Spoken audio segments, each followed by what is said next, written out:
हमने माँ महान होती है से लेकर सिर्फ बच्चा पैदा करने वाली माँ महान होती है तक का सफर तय कर लिया है। अब आप सोचेंगे कैसे? वो ऐसे कि प्रियंका चोपड़ा और निक जोनास ने जब से अनाउंस किया है कि वो सरोगेसी के जरिए पेरेंट्स बने हैं, तब से तरह तरह की बातें सामने आ रही हैं। कोई कह रहा है सरोगेसी किराए की कोख लेकर माँ बनने जैसा है। कोई कह रहा है जब बच्चा पैदा करने का समय नहीं है तो उसका ख्याल कैसे रखोगी।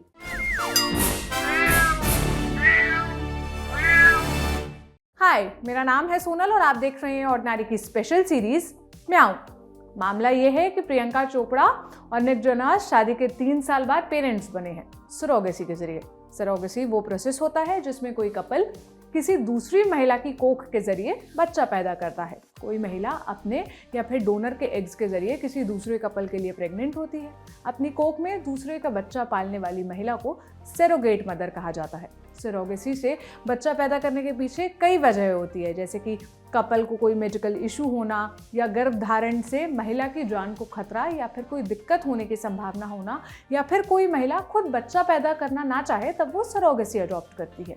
प्रियंका के पहले भी कई बॉलीवुड की हस्तियों ने सरोगेसी के थ्रू पेरेंट्स बने हैं, जैसे 2011 में आमिर खान और किरण राव ने सरोगेसी के जरिए बेटे आज़ाद को जन्म दिया था। 2013 में शाहरुख खान के तीसरे बेटे का जन्म सरोगेसी के थ्रू हुआ था।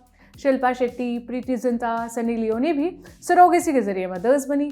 एकता कपूर, करण जौहर, तुषार कपूर भी सरोगेसी की मदद से बच्चों को जन्म दिया इन्होंने और सिंगल पेरेंट बने। सिर्फ बॉलीवुड ही नहीं बल्कि पूरे भारत में सरोगेसी के जरिए बच्चे पैदा करना बहुत आम बात है और हाल ही में इसे रेगुलेट करने के लिए भारत सरकार ने कानून भी बनाया।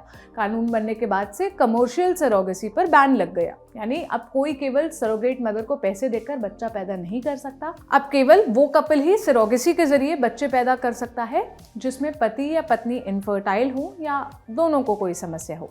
सिर्फ वो कपल सरोगेसी के लिए अप्लाई कर सकता है जिसमें पति की उम्र 26 से 55 साल हो और पत्नी की उम्र 25 से लेकर 50 साल। सरोगेट मदर के स्वास्थ्य का पूरा खर्चा बच्चे के माँ बाप का होगा। इसके अलावा वो सरोगेट मदर को कोई पैसा नहीं दे सकते। और सरोगेट मदर्स के लिए भी भारत में बहुत स्ट्रिक्ट रूल्स हैं, जैसे कि वो महिला शादीशुदा होनी चाहिए, कोई बच्चा होना चाहिए उसकी उम्र 25 से लेकर 35 साल के बीच होनी चाहिए और वो महिला सरोगेसी के लिए अप्लाई करने वाले की बहुत करीबी रिश्तेदार होनी चाहिए। ये भारत के नियम कायदे थे, लेकिन दुनिया भर में ऐसा नहीं है। जहां निक और प्रियंका रहते हैं, यानी कि लॉस एंजलिस, कैलिफोर्निया, वहां पर इसे लेकर कोई बहुत सख्त कानून नहीं है। सरोगेसी के जरिए बच्चे पैदा करना वहां पर बिल्कुल कॉमन ऑप्शन है, बहुत आम है। खैर, जब से खबर आई कि प्रियंका सरोगेसी के जरिए माँ बनी है, तब से लोगों के अलग अलग रिएक्शंस सामने आ रहे हैं। तस्लीमा नसरीन ने इसे ट्वीट करते हुए लिखा, कैसा महसूस होता है जब कोई सरोगेसी के जरिए माँ बनती होगी? क्या उन्हें वैसी ही फीलिंग आती होगी जैसे एक बच्चे को पैदा करने वाली माँ को होती है? शाइना ने लिखा, सरोगेसी का मतलब किराए की कोख है। इसका कारण माँ और बच्चे दोनों का कमोडिफिकेशन होता है। प्रखर शर्मा ने लिखा, ये अमीर और फेमस लोग सरोगेसी को अपनी फिगर और बॉडी को मेंटेन करने के लिए इस्तेमाल करते हैं। इनफर्टिलिटी के केस में समझा जा सकता है, पर इसका मिसयूज बंद होना चाहिए। रूपर्ट नाम के एक यूज़र ने लिखा, मुझे सरोगेसी के कंसेप्ट से ही दिक्कत है, ये वेश्यावृत्ति जैसा लगता है। वॉरियर नाम के एक यूज़र ने ट्वीट किया, आज के वक्त में इमोशन खत्म होते जा रहे हैं, बॉडी शेप माँ बनने से ज़्यादा मायने रखने लगा है। रोहित कुमार ने लिखा, वो सरोगेसी के बजाय बच्चा अडॉप्ट भी तो कर सकते थे। अगर ब्लड लाइन इतनी ज़रूरी नहीं है तो ये सब करने की ज़रूरत क्या है? ये तो लोगों के अलग अलग ओपिनियन थे। सरोगेसी ऑप्ट करने वालों का नज़रिया जानने के लिए मैंने एक ऐसे व्यक्ति से बात की जो सरोगेसी के जरिए फादर बने हैं।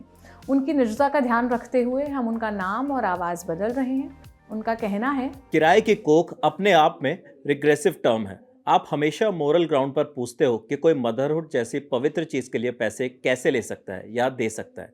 ये सारी कहने की बातें हैं।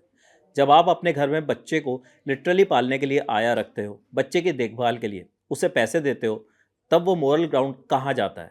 अगर कोई महिला गरीब है जो पैसे के लिए कोख में बच्चा पाल रही है और ऐसा करने में उसे अपने शरीर का एक्सप्लॉयटेशन नहीं लगता, तो आप कौन होते हैं उसे जज करने वाले?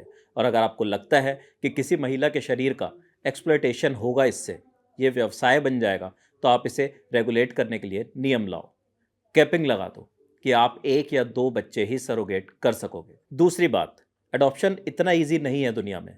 मेरे मन में इच्छा है कि मेरे बच्चे में मेरा अंश हो, इसमें क्या गलत है? अडॉप्टेड बच्चे को आप कभी नहीं बोल सकते कि वो हमारा बायोलॉजिकल बच्चा है। हम फ्यूचर में आंसरेबिलिटी नहीं चाहते कि उसके असल माँ बाप कौन हैं। हम इसलिए सरोगेसी चूज कर रहे हैं। तीसरी बात, जब एक औरत प्रेग्नेंट होती है तो उस समय उसके शरीर को आराम चाहिए। वो अपने करियर में वैसा परफॉर्म नहीं कर सकती जैसे उसके साथ वाला कलीग कर रहा है। ऐसे में अगर वो सरोगेसी ऑप्ट करती है तो आप उसे क्यों जज करने लगते हैं? सरोगेट मदर के लिए भी ये प्रोसेस कई बार बहुत डिफ़िकल्ट हो जाता है। 30 साल की ज्योति सरोगेट मदर बनी। उन्होंने अपना अनुभव बताते हुए बीबीसी से कहा, मैं एक फैक्ट्री में काम करती थी। मेरी महीने की तनख्वाह थी 3500 रुपये। मेरे पति रिक्शा चलाते थे, हर महीने 5000 रुपये कमाते थे। एक बार लड़ाई के बाद वो घर छोड़कर चला गया और मेरे बच्चों को पालना मेरे लिए बहुत मुश्किल हो गया। मैंने फर्टिलिटी क्लिनिक में पहले अंडे दिए थे, पर इस बार डॉक्टर ने मुझे सरोगेसी के बारे में बताया। मुझे पैसों की ज़रूरत थी, सो मैं मान गई। जब मैं प्रेग्नेंट थी तो मेरी माँ और मेरी सास ने मुझसे बात नहीं की। बच्चा मेरे पेट में घूमता था, मुझे उससे लगाव हो गया था, पर मैं उसे देख तक नहीं पाई। 2-3 साल तक मुझे बहुत बुरा लगा। मेरा वज़न भी बहुत कम हो गया था, पर अब मैं उसे नहीं देखना चाहती और आज हम उसके बारे में घर में बात भी नहीं करते। मैंने खुद को मना लिया है। सरोगेसी एक बच्चे की चाह रखने वाले कपल और सरोगेट मदर के बीच एक अग्रीमेंट होता है। ये एक प्रैक्टिकल तरीका है जिसमें इमोशंस भी इन्वॉल्व होते हैं। इंडिया में इसे लेकर रूल्स भी हैं, पर ये रूल्स ट्रांसफोबिक और होमोफोबिक है, यानी कि कोई ट्रांस या होमो कपल इसकी मदद नहीं ले सकता। सरोगेसी पर होने वाली बहस बहुत लंबी और बहुत पुरानी है। सरोगेसी ऑप्ट करने वाले कपल के लिए ये चॉइस की बात है, पर क्या उतनी ही चॉइस क्या सरोगेट मदर की भी होती है? क्या किसी मजबूरी के कारण उसे ये चूज करना पड़ता है? ये सोचने वाली बात है। कानून कैसे बेहतर हो सकता है, इस पर चर्चा हो सकती है। चर्चा होनी भी चाहिए, पर आईवीएफ सरोगेसी के जरिए माँ बनने वाली महिला को कम माँ समझना या उसकी मदरहुड पर सवाल उठाना कितना सही है? जब लीगली ऑप्शन सही है तो हम मॉरल ग्राउंड सेट करने वाले कौन होते हैं? आप क्या सोचते हैं इस मसले पर? मुझे कमेंट सेक्शन में बताइए। कैसा लगा ये एपिसोड ये भी बताइएगा। कल फिर मिलेंगे एक नए एपिसोड के साथ। अपना ख्याल रखिए। शुक्रिया।